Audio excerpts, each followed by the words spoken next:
Hello friends, नमस्कार। This side Aryan Chaurasia and आप सभी लोगों का वेलकम है आर्यन राज ट्रेडे में। दोस्तों, आई होप कि आप सभी लोग अच्छे होंगे एंड जहां भी होंगे मस्त होंगे। फ्रेंड, आज हम जानने वाले हैं रिस्क मैनेजमेंट के ऊपर, क्योंकि पूरा के पूरा जो ट्रेडिंग का साइकोलॉजी है, पूरा के पूरा जो ट्रेडिंग है वो आपको किसी भी सक्सेसफुल ट्रेडर को आप देखोगे तो जो सक्सेसफुल ट्रेडिंग होती है वो 80% मनी मैनेजमेंट के ऊपर एंड 20% आप जो भी स्ट्रेटजी फॉलो करते हो उसके ऊपर होती है। तो आज हम जानेंगे 80%, 80% जो मनी मैनेजमेंट होता है, तो उसमें सबसे पहला फर्स्ट जो पॉइंट आएगा रिस्क मैनेजमेंट टॉपिक में।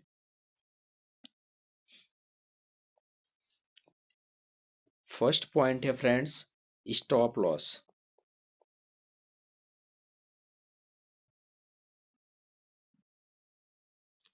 एंड सेकेंड पॉइंट है स्टॉप लॉस। सारे के सारे पॉइंट्स कवर करेंगे, लेकिन अब सेकेंड पॉइंट है रिस्क पर ट्रेड।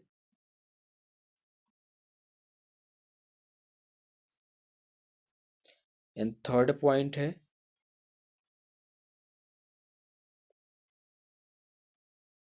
Risk reward.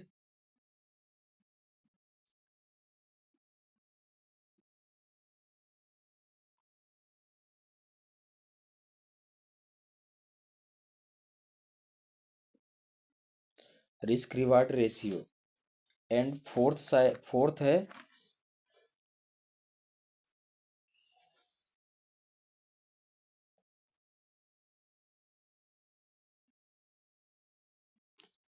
पोजीशन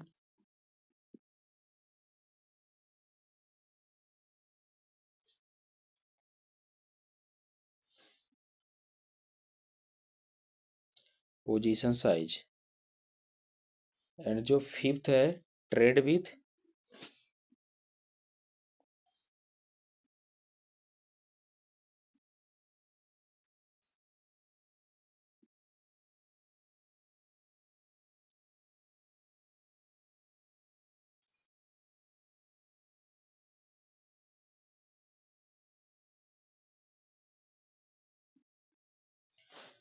ठीक है फ्रेंड्स, ये पांच चीजें हमें फॉलो करना बहुत जरूरी है।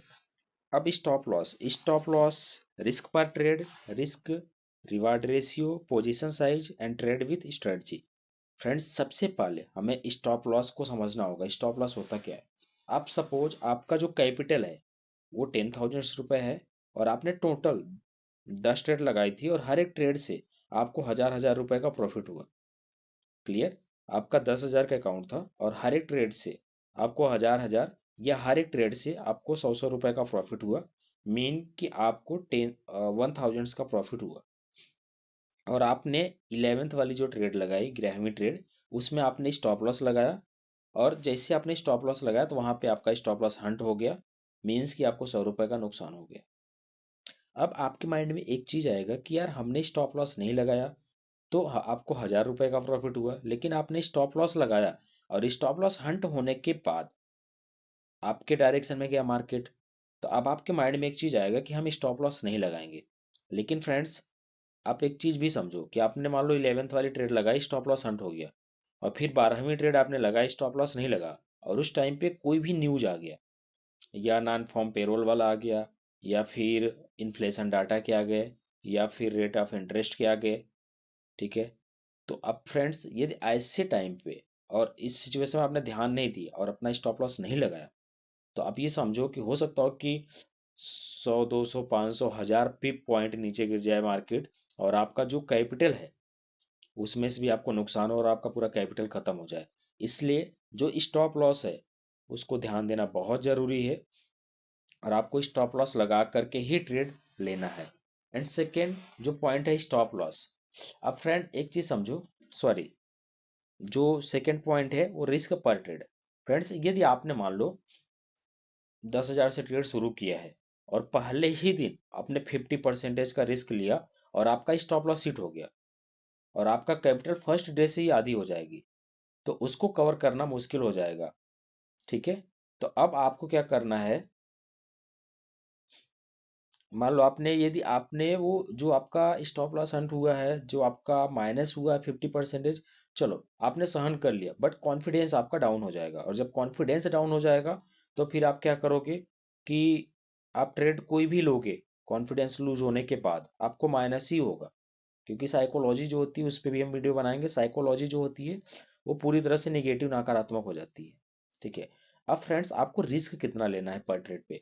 आपको सिर्फ 2% से लेकर 4% तक ही रिस्क लेना है, या 5% तक ही रिस्क लेना है पर ट्रेड पे। इससे ज्यादा नहीं लेना है। आपका कितना भी कैपिटल हो, कितना भी कंफर्मेशन आपको मिले, लेकिन इससे ज्यादा आपको रिस्क नहीं लेना है। And third point, risk reward ratio. Friends, अगर आपका एक ट्रेड में 4% का रिस्क आप ले रहे हो, ठीक है, यदि एक ट्रेड में 4%, 5% का रिस्क ले रहे हो, वहां पे टारगेट आप 2% रख रहे हो, तो वो अच्छा नहीं है। आपका रिस्क कोशिश कीजिए कि 2% तक हो और रिवार्ड 4 से 6% का हो। ठीक है। जो प्रोफेशनली ट्रेडर होते हैं फ्रेंड्स, वो 1:2, 1:3 का रेशियो ट्रेड करते हैं, 1:2 या 1:3 के रेशियो से वो ट्रेड लेते हैं।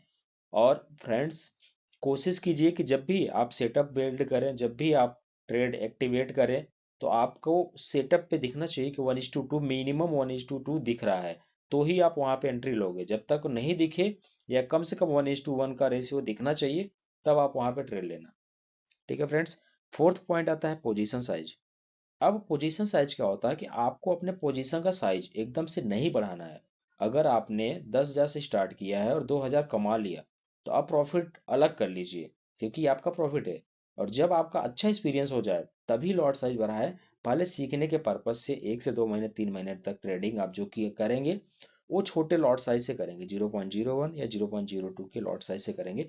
कितना भी कंफर्मेशन मिल जाए, कोई कितना भी अच्छा सिग्नल आपको कहीं से मिल जाए, लेकिन आप लॉट साइज तब तक नहीं बढ़ाओगे जब तक आप इस मार्केट से कुछ प्रॉफिट करके कुछ कैपिटल आप रख न लो, कुछ कैपिटल आप बना न लो। ठीक है। अब फिफ्थ पॉइंट है फ्रेंड्स, ट्रेड विथ स्ट्रेटजी। अब ट्रेड विथ स्ट्रेटजी जो होती है, एक चाइनीज फिलोसफर है सन तेजू। ठीक है। सन तेजू का एक कोट है कि he will win who knows when to fight and when not to fight. मतलब वही इस मार्केट में जीतेगा जिसको पता है उसको कब मार्केट में फाइट करना है, कब मार्केट में नहीं फाइट करना है। मीन्स कि कब मार्केट में एंट्री करना है, कब मार्केट में एंट्री नहीं करना है। तो आपको ये तब पता चलेगा जब आप अपनी स्ट्रेटजी को, आपने कौन सा स्ट्रेटजी वहां पे लगाया, कौन सा स्ट्रेटजी को फॉलो किया, कौन सा trend line, change of character, या क्या मार्केट में आपने देखा, जिसके वजह से आपने वो स्ट्रेटजी को फॉलो किया। तो कोई भी ऐसी स्ट्रेटजी नहीं है जो आपको 100% काम करे। ठीक है। तो जब भी स्ट्रेटजी बनाए, आप प्रॉफिट हो या लॉस हो, 100% कोई भी स्ट्रेटजी काम नहीं करती फ्रेंड्स। ये पूरा के पूरा एनालिसिस बेस्ड होता है मार्केट। आप एनालिसिस बेस्ड में जब धीरे धीरे धीरे धीरे 1 महीने, 2 महीने, 3 महीने, 4 महीने, 5 महीने, 6 महीने, तो आप एनालिसिस करने लग जाओगे, जो भी कैंडल, जो भी चार्ट पैटर्न, या जो भी आपने यहाँ पे चीजें सीखी है, वो सारे के सारे आपको तभी आपको समझ में आएगी, तभी आपको रिवार्ड अच्छा देगा। जब अब धीरे धीरे धीरे धीरे आपका जो माइंड सर्कल है, जो पॉजिटिविटी है, जो साइकोलॉजी है, ठीक है, पूरा की पूरा माइंड का गेम है, पूरा की पूरा। नहीं तो अदरवाइज क्या होता है कि हम एक स्किल्स की तरह इसको इस्तेमाल करें, न कि बहुत सारे लोग इसको बोलते हैं, बहुत अलग अलग तरीके से बोलते हैं, तो वैसा ना हो कि सट्टा बाजार बोलते हैं और आप वो उसी तरीके से ट्रेड करो। नहीं। यदि आप सपोज कोई भी जॉब करते या कुछ भी करते, या नहीं करते, कुछ ना कुछ आप करते, तो वहां से आप डेली कितना प्रॉफिट कमा लेते, या कितनी भी आपकी इनकम होती। तो यदि आपको यहाँ पे उतना मिल जा रहा है, तो अपना प्रॉफिट को क्लोज करके मार्केट से बाहर हो जाइए। ठीक है फ्रेंड्स। तो आपको ये 5 पॉइंट्स ध्यान देना है, और इन 5 पॉइंट्स को ध्यान देने के बाद ही आपको ट्रेड एक्टिवेट करना है, ट्रेड लेना है। Risk management is very important, ये बहुत ही इंपॉर्टेंट पॉइंट्स है, इसको आपको फॉलो करना है। So thank you very much, और फिर मिलेंगे अब नेक्स्ट वीडियो के साथ। और नेक्स्ट वीडियो जो होने वाली है, वो कुछ बेहतर होगा, आरएसआई इंडिकेटर्स, आरएसआई डाइवर्जेंस के ऊपर होने वाला है। तो हम नेक्स्ट वीडियो में उसको जानेंगे। So thank you very much.